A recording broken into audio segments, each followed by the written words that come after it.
Hello everyone, I am Ritika Kaushal and I will be teaching economics.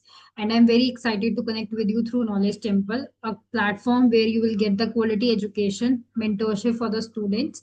And here you will get the structured learning lessons, live test, mock test and performance based rewards. So as we know, हम supply का chapter कर रहे थे और supply के ही chapter में भी हमारे कुछ टॉपिक्स पेंडिंग थे, तो we have to cover these topics as well. आइए स्टार्ट करते हैं। थोड़ा सा एक मैं आपको बेसिक सा इंट्रोडक्शन दे देती हूँ। सप्लाई क्या होती है? सप्लाई क्या है? आप सप्लाई का मतलब है किसी प्रोडक्ट या सर्विस को वो क्वांटिटी जो प्रोड्यूसर मार्केट में एक सर्टेन प्राइस पर बेचने के लिए रेडी है। ठीक है, सप्लाई जनरली प्राइस के साथ डायरेक्टली प्रोपोर्शनल होता है, that is Q S equal to F. देखो, अगर प्राइस बढ़ेगा तो सप्लाई भी बढ़ेगी और अगर प्राइस गिरेगा तो सप्लाई भी गिरेगी। ठीक है, तो ये पॉजिटिव रिलेशनशिप होता है किसी भी चीज का। दूसरी बात, अगर आम का प्राइस 50 रुपए केजी से, मतलब मान लो कि अगर आम का प्राइस 50 रुपीज केजी है तो फार्मर 100 रुपीज की सप्लाई करेगा 100 केजी की। और अगर 100 केजी हो जाए तो फार्मर 200 केजी सप्लाई करेगा। ठीक है, आइए स्टार्ट करते हैं। Okay, so this is important. Topic का नाम है हमारा movement along a supply curve, what is the meaning, and there are two types of movements will be there. ठीक है, देखो, मूवमेंट का मतलब क्या होता है कि सप्लाई किस तरीके से मूव कर रही है। ठीक है, पहली बात। दूसरी बात, ये मूवमेंट का मतलब क्या है? देखो, हम सबको पता है जब प्राइस चेंज होता है ना और बाकी सब फैक्टर कांस्टेंट होते हैं, दैट इज द सेट्रिस पैरेबल्स, तो सप्लाई कर्व एक पॉइंट से दूसरे पॉइंट तक मूवमेंट को, मतलब होता है ना मूवमेंट को, movement along the supply curve कहते हैं। ठीक है, इसका मतलब है क्वांटिटी सप्लाई चेंज हो रही है प्राइस के चेंज होने की वजह से, हाँ, लेकिन सप्लाई कर्व खुद शिफ्ट नहीं होता। ठीक है, ये बात याद रखना। दूसरी बात, सप्लाई कर्व पर मूवमेंट सिर्फ प्राइस चेंज पर होने पर ही होता है। ठीक है, और दूसरे फैक्टर्स जैसे कि technology, cost of production, government policy same रहते हैं। मान लीजिए, आपको एग्जांपल के तौर पे बताती हूँ। देखो, अगर प्राइस 50 रुपीज पर केजी है तो फार्मर 100 केजी सप्लाई करेगा। ठीक है, वहीं अगर प्राइस 100 पर केजी है तो फार्मर 150 रुपए केजी की सप्लाई करेगा। तो ये movement along the supply curve है। ठीक है, दूसरी बात, there are two types of movement along the supply curve. पहला है एक्सटेंशन ऑफ सप्लाई। ये होता क्या है? देखो, जब प्राइस बढ़ता है ना और उसके साथ क्वांटिटी की सप्लाई भी बढ़ती है तो इसे हम एक्सटेंशन ऑफ सप्लाई कहते हैं। जैसे कि अगर प्राइस 50 रुपए है तो 100 केजी पे कोई सामान बिक सकता है, या अगर प्राइस 80 रुपए है तो 150 केजी। तो इससे हम क्या कह सकते हैं कि एक्सटेंशन ऑफ क्या हो रहा है, सप्लाई हो रही है। दूसरी बात आता है आपकी कॉन्ट्रैक्शन ऑफ सप्लाई। अच्छा, अब ये क्या है? देखो, जब प्राइस घटता है ना और क्वांटिटी सप्लाई भी बढ़ जाती है तो इसे हम कहते हैं कॉन्ट्रैक्शन ऑफ सप्लाई। एग्जाम्पल के तौर पे आप ऐसे कह सकते हो कि भाई 80 रुपए का जो अगर प्राइस 80 रुपए है तो 150 केजी के हिसाब, मतलब 180 rupees price equal to 150 KG, और अगर प्राइस 50 रुपीज है तो 100 केजी, मतलब कि कॉन्ट्रैक्शन ऑफ सप्लाई। ठीक है, अगर हम इसे ग्राफ पे भी बनाएंगे तो प्राइस वाई एक्सिस क्वांटिटी, मतलब जो प्राइस है वो वाई एक्सिस पे जाएगा और क्वांटिटी एक्स पे।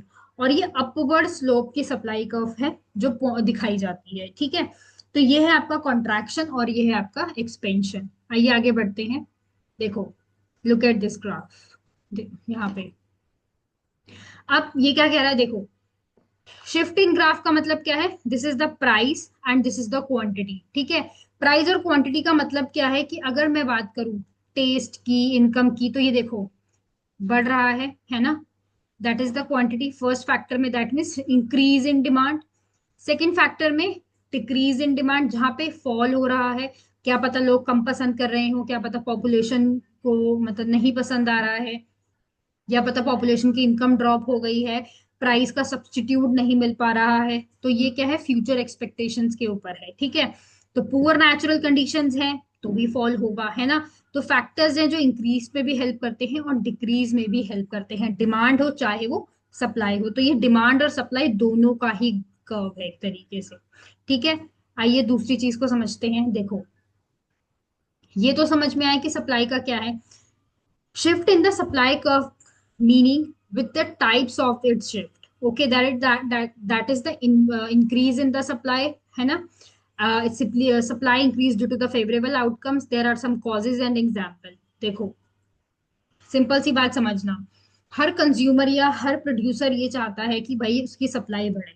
मतलब कंज्यूमर चाहता है कि अच्छा प्राइस मिल जाए, और प्रोड्यूसर चाहता है कि भाई अच्छी सप्लाई हो जाए, है ना। देखो, एक बात हमेशा याद रखना, कंफ्यूज मत होना इसमें। जब सप्लाई कर्व हर पॉइंट पर अपनी क्या कहती है, अपनी क्वांटिटी सप्लाई चेंज करती है ना, तो प्राइस के अलावा किसी और फैक्टर की वजह से, ठीक है। मतलब देखो, सप्लाई कर्व खुद मूव करती है, सिर्फ प्राइस चेंज से नहीं, ठीक है।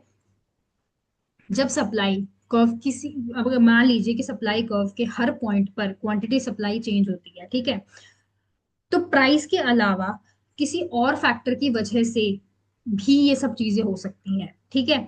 अगर सप्लाई कर्व राइट वर्ड है तो सप्लाई बढ़ रही है, अगर सप्लाई लेफ्ट शिफ्ट में है तो सप्लाई घट रही है, ठीक है।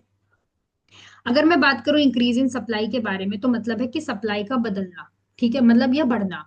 तो जब हर प्राइस पर ज्यादा क्वांटिटी सप्लाई होती है ना, तो सप्लाई का हमेशा राइटवर्ड शिफ्ट पे जाती है। इसका मतलब पता क्या है?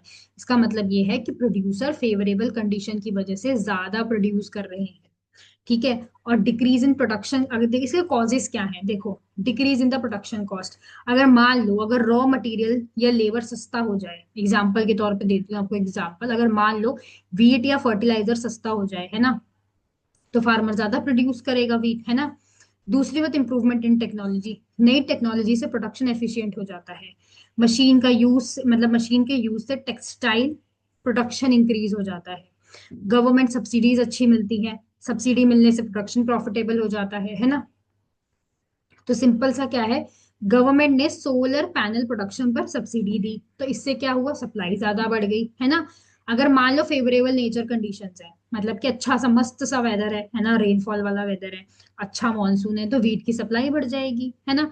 अगर एक्सपेक्टेशन है कि भाई फ्यूचर में इसका प्राइस घट सकता है, अगर प्रोड्यूसर को लगता है कि भाई जो प्राइस है वो फ्यूचर में गिरेगा, अभी ज्यादा प्रोड्यूस करेंगे वो, है ना। ये तो हो गया चलो आपका इंक्रीज का। अब डिक्रीज का क्या सिस्टम है, सिंपल।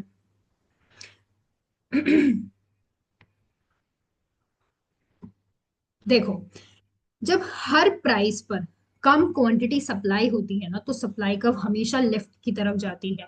इसका मतलब पता क्या है, कि प्रोड्यूसर जो है ना, वो अनफेवरेबल कंडीशन की वजह से कम प्रोड्यूस कर रहे हैं, ठीक है। कॉस्ट क्या है इसका, देखो, increase in the production cost, simple सी बात है, ठीक है। अगर रॉ मटेरियल या लेबर महंगा हो जाएगा, अच्छा एग्जांपल के तौर पे आप ऐसे समझ सकते हो कि जो ऑयल है, ऑयल का जो प्राइस है ना, ऑयल का प्राइस बढ़ने से प्लास्टिक की सप्लाई गिर गई है, ठीक है।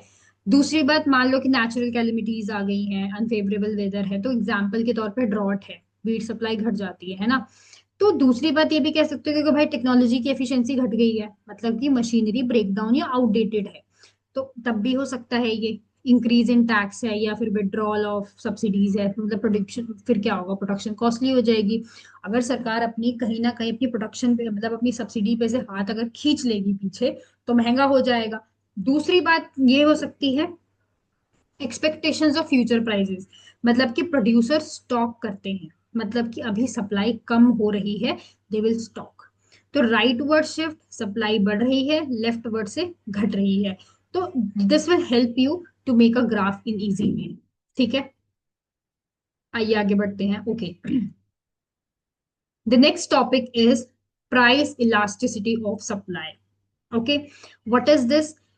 देखो, इसके तो वैसे न्यूमेरिकल्स भी आते हैं एग्जाम में, ठीक है, न्यूमेरिकल्स भी हम करेंगे, पहले इसके बेसिक्स को समझना हमारे लिए ज्यादा इंपॉर्टेंट है। देखो, प्राइस इलास्टिसिटी मेजर करता है कि प्राइस चेंज होने पर क्वांटिटी सप्लाई कितनी चेंज होती है, ठीक है, मतलब कि सप्लाई कितनी रिस्पॉन्सिव है प्राइस के चेंज के लिए। तो इसका फॉर्मूला क्या है, percentage change in quantity supplied upon में परसेंटेज चेंज इन प्राइस। अगर 50, अगर पहले प्राइस 50 रुपए है और क्वांटिटी की सप्लाई 100 यूनिट है, तो प्राइस पहले था ये, अभी प्राइस कितना है, अभी प्राइस 60 रुपए है, क्वांटिटी की सप्लाई 120 है, तो क्या होगा, इनिशियल माइनस फाइनल, ये हम न्यूमेरिकल में डिस्कस करेंगे, डोंट वरी। तो इसमें डेल्टा ईएस क्या है, आपकी इलास्टिसिटी ऑफ प्राइस, आपका डेल्टा क्यू क्या है, चेंज इन क्वांटिटी, और आपका डेल्टा पी क्या है, चेंज इन प्राइस, ठीक है। तो ये बेसिक है प्राइस इलास्टिसिटी, ठीक है।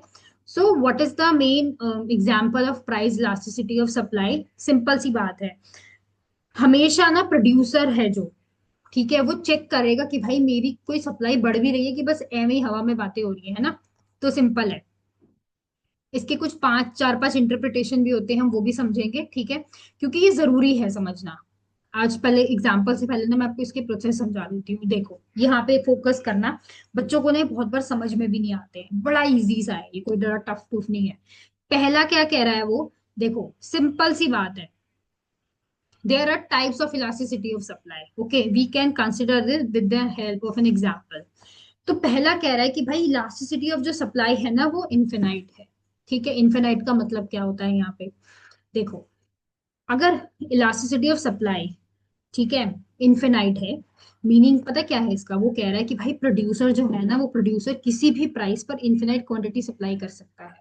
एग्जाम्पल के तौर पे आप ऐसा कह सकते हो, जो आपके डिजिटल गुड्स है जैसे कि सॉफ्टवेयर डाउनलोड करना, अगर प्राइस 100 हो जाए या 200 हो जाए तो सप्लाई वर्चुअली अनलिमिटेड है। ठीक है, क्योंकि वर्चुअली तो अनलिमिटेड ही है ना, कोई कितना भी खरीद सकता है। तो सप्लाई की जो कर्व है वो क्या होगी आपकी, हॉरिजॉन्टल। दूसरी बात है, price is equal to, that is perfectly inelastic. अच्छा, ये इनइलास्टिक क्या है? इनइलास्टिक का मतलब पता है क्या होता है? सिंपल है ये भी। इनइलास्टिक का मतलब है कि प्राइस चेंज होने पर जो आपकी क्वांटिटी है ना, क्वांटिटी की जो सप्लाई है वो बिल्कुल चेंज नहीं होती। मतलब अगर मोनालिसा पेंटिंग या limited natural resources like diamond है ना, तो वो 100 या 1 करोड़ तक की सप्लाई है, तो वो एक ही पीस है। मतलब कि अगर आपकी पेंटिंग है ना, मान लो कि 200 रुपए की एक ही पेंटिंग बिकेगी, लिमिटेड है, डायमंड है, 1 करोड़ का एक ही डायमंड मिलेगा, दैट इज परफेक्टली इनइलास्टिक। ठीक है, मतलब कि प्राइस चेंज होने पर क्वांटिटी की सप्लाई बिल्कुल चेंज नहीं होती है। ठीक है, अगर मोनालिसा की पेंटिंग, ओरिजिनल मोनालिसा की पेंटिंग है, लिमिटेड ही तो है, ओरिजिनल किस किस को मिल जाएगी, है ना, सबको थोड़ी ना मिलेगी। ये लिमिटेड नेचुरल रिसोर्सेज हैं जैसे कि रेयर डायमंड्स हो गए, that is also very limit, that is the vertical curve, है ना। दूसरी बात क्या है आपका, रिलेटिव। अच्छा, अब ये रिलेटिव क्या है, रिलेटिव इलास्टिक। देखो रिलेटिव इलास्टिक सप्लाई का मतलब पता है क्या है, प्राइस चेंज होने पर क्वांटिटी सप्लाई ज्यादा चेंज होती है। ठीक है, जैसे कि रेडीमेड गारमेंट्स, है ना, पेन्स, मोबाइल्स, एसेसरीज, अगर प्राइस 10% बढ़ता है ना, तो सप्लाई भी 20% बढ़ जाती है। ठीक है, that is the flatter curve. मैं इसके ग्राफ भी आपके साथ डिस्कस करूंगी जब हम न्यूमेरिकल्स डिस्कस करेंगे, then we will discuss the graphs as well. फिर है भाई आपका यूनिटरी इलास्टिक सप्लाई। अब ये क्या है, देखो, प्राइस चेंज की परसेंटेज के बराबर क्वांटिटी सप्लाई का परसेंटेज चेंज होता है। वीट, अगर कुछ नॉर्मल कंडीशंस में अगर 50 रुपए के 100 केजी मिल रहे हैं, तो वहीं प्राइस 75 के 150 रुपए केजी मिलेंगे। That is unitary, because price change होने के परसेंटेज के बराबर से क्वांटिटी का परसेंटेज भी चेंज होता है। ठीक है, फिर आता है रिलेटिवली इनइलास्टिक, मतलब कि प्राइस चेंज होने पर क्वांटिटी की सप्लाई कम होती है। लैंड है, एंटीक आइटम है ना, आपका जो प्राइस है वो 10% बढ़ने पर क्वांटिटी की सप्लाई सिर्फ 5% बढ़ रही है, दैट इज इनइलास्टिक। क्योंकि अब रोज तो कोई, मैं रोज तो जमीन खरीदने निकलूंगी नहीं, है ना, रोज मैं कोई हेंटिक आइटम खरीदने निकलूंगी नहीं, that is the one time investment, है ना। हम घर एक बार बनाते, रोज रोज थोड़ी ना बना रहे हैं, रोज रोज थोड़ी ना खरीद रहे हैं। दैट मीन्स व्हाट, कि एक बार घर खरीदा, हो गया मेरा भाई, इसके बाद मैं घर नहीं खरीद पाऊंगी, ये खरीदूंगी भी तो बाद में, मतलब अभी तो नहीं, एटलीस्ट 20-25 साल नहीं खरीदूंगी, होता है ना ये तो। This is how things will work. अच्छा, वो नेक्स्ट करते हैं आप। There are some determinants of elasticity of supply: time period, nature of commodity, availability of inputs, spare capacity of firms, mobility of factors, production technology. So these are the main 6 factors will be there. Okay. So what does this mean? There is a time period. ठीक है, time period का मेरा मतलब क्या है, देखो, elasticity of supply यानी कि प्राइस चेंज होने पर सप्लाई कितनी सेंसिटिव है, ये फैक्टर्स पर डिपेंड करता है। पहला है टाइम पीरियड, लॉन्ग रन में सप्लाई ज्यादा इलास्टिक होती है, शॉर्ट रन में सप्लाई कम इलास्टिक होती है। एग्जाम्पल के तौर पर अगर प्राइस बढ़ता है ना, तो फार्मर शॉर्ट रन में सिर्फ अवेलेबल स्टॉक ही बेच सकता है, लेकिन लॉन्ग रन में प्रोडक्शन इंक्रीज करके ज्यादा सप्लाई कर सकता है। ठीक है, दूसरी केस में है नेचर ऑफ कमोडिटी, मतलब कि कुछ गुड्स का supply naturally elastic and elastic होता है। मैंने आपको लास्ट वीडियो में बताया था पेरिशेबल गुड्स, पेरिशेबल गुड्स मतलब फ्रूट्स और वेजिटेबल्स, है ना। देखो इनएलास्टिक सप्लाई क्योंकि स्टोर करना मुश्किल है ना। अगर मैं नॉन पेरिशेबल गुड्स की बात करूँ, सीमेंट और क्लोथ्स, इलास्टिक सप्लाई है क्योंकि स्टोर करना, प्रोडक्शन करना, एडजस्ट एडजस्ट किया जा सकता है ना। फिर आता है अवेलेबिलिटी ऑफ इनपुट्स, मतलब कि इनपुट्स के का अवेलेबल होना। अगर raw material, labour, capital easily available है तो सप्लाई इलास्टिक होती है। मोबाइल फोन का प्रोडक्शन है, अगर कंपोनेंट्स हैं इजीली अवेलेबल है तो ज्यादा प्रोडक्शन हम कर सकते हैं, है ना। Second, next thing is the spare capacity, खाली चीजें, मतलब कि अगर फर्म के पास एक्स्ट्रा कैपेसिटी है तो सप्लाई प्राइस इंक्रीज होने पर इजीली बढ़ सकती है, ठीक है। तो फैक्टर 70% कैपेसिटी पर चल रहा है, प्राइस बढ़ने पर प्रोडक्शन इजीली इंक्रीज कर सकता है, ठीक है। फिफ्थ है मोबिलिटी ऑफ फैक्टर्स, अगर लेबर और कैपिटल इजीली एक प्रोडक्शन यूनिट से दूसरे प्रोडक्शन यूनिट में शिफ्ट हो सकता है तो सप्लाई इलास्टिक होती है। एग्जाम्पल के तौर पे आप ये कह सकते हो कि जो स्किल्ड लेबर है, स्किल्ड लेबर को अगर टेक्सटाइल फैक्ट्री से इलेक्ट्रॉनिक फैक्ट्री में ट्रांसफर कर सकते हैं तो वो सप्लाई को एडजस्ट करना बोलते हैं, है ना। फिर है प्रोडक्शन टेक्नोलॉजी, मतलब एडवांस टेक्नोलॉजी, प्रोडक्शन एफिशिएंट और सप्लाई ज्यादा इलास्टिक। तो ऑटोमेटेड टेक्सटाइल मशीन जैसे कि कम कॉस्ट पर ज्यादा आउटपुट और सप्लाई बढ़ाना। तो आप ऐसे समझ सकते हो कि इलास्टिसिटी ऑफ सप्लाई ज्यादा होगी अगर तो लॉन्ग टर्म टाइम पीरियड है, नॉन पेरिशेबल भी होगा, इनपुट इजीली अवेलेबल है, फर्म्स के पास स्पेयर कैपेसिटी है, फैक्टर्स इजीली मूवेबल है और एडवांस टेक्नोलॉजी भी आपकी कहीं ना कहीं अवेलेबल है, ठीक है। तो इससे आप ये समझ सकते हो कि इलास्टिसिटी ऑफ सप्लाई कम होगी अगर इनमें से कोई फैक्टर आपका रिस्ट्रिक्टिव होगा तो, ठीक है। आइए आगे समझते हैं। So there are some examples of perfectly inelastic, okay, relatively inelastic and much more. देखो पहला है परफेक्टली इनइलास्टिक, कह रहा है कि quantity supply does not change. मैंने आपको जैसे पीछे बताया, मैंने इसको एग्जांपल के तौर पे इसलिए मेंशन किया कि आपको पता होना चाहिए। देखो मतलब कि प्राइस चेंज होने पर क्वांटिटी की सप्लाई बिल्कुल भी चेंज नहीं होती। अगर मोनालिसा की पेंटिंग सिर्फ एक ही पीस अवेलेबल है तो प्राइस 100 या 1 करोड़ सप्लाई रहेगा। देखो प्राइस कितना भी हो सकता है पर सप्लाई तो सेम ही रहेगी ना, कहाँ से ला दूं मैं इतनी सारी मोनालिसा, है ना। दूसरा है रेयर नेचुरल रिसोर्सेस, मतलब कि लिमिटेड डायमंड्स, ओरिजिनल कलेक्शंस या ओरिजिनल कलेक्टिबल्स, ठीक है। फिर है रिलेटिवली इनइलास्टिक, मतलब कि प्राइस चेंज होने पर क्वांटिटी की सप्लाई कम चेंज होती है। लैंड है जैसे, ठीक है, तो प्राइस बढ़ने पर एक्स्ट्रा लैंड सप्लाई नहीं कर सकते, कहाँ से कर दोगे, कहते हो कि भैया ये 2 टुकड़े थोड़े से ज्यादा ले लेना, नहीं कर सकते। अगर एंटीक आइटम्स है तो रेयर और लिमिटेड है ना। तो short term agriculture crops price बढ़ने पर इमीडिएट सप्लाई नहीं बढ़ा सकते, ठीक है। दूसरी बात यूनिटरी इलास्टिक, अच्छा अब इसका मतलब देखो, मतलब ये कि प्राइस चेंज के परसेंटेज के बराबर क्वांटिटी सप्लाई का परसेंटेज चेंज होता है। एग्जाम्पल को आप ऐसे समझे कि वीट इन नॉर्मल कंडीशन, अगर नॉर्मल कंडीशन है तो 50 रुपए के हिसाब से मिलेगा 100 केजी, अगर प्राइस वही 75 है तो मिलेगा 150 केजी। तो कुछ मैन्युफैक्चर गुड्स जो है वो फ्लेक्सिबल प्रोडक्शन के साथ काम करते हैं, ठीक है। वहीं रिलेटिवली इलास्टिक सप्लाई का मतलब क्या है कि प्राइस चेंज होने पर ना क्वांटिटी की सप्लाई ज्यादा चेंज होती है।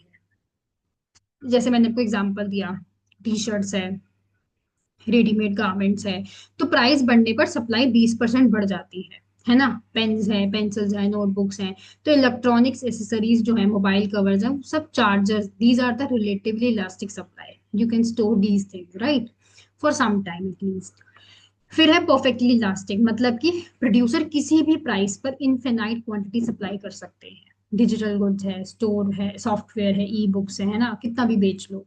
तो that is the streaming content, video download करना, मोबाइल म्यूजिक डाउनलोड करना, so these are the main factors of the things, ठीक है।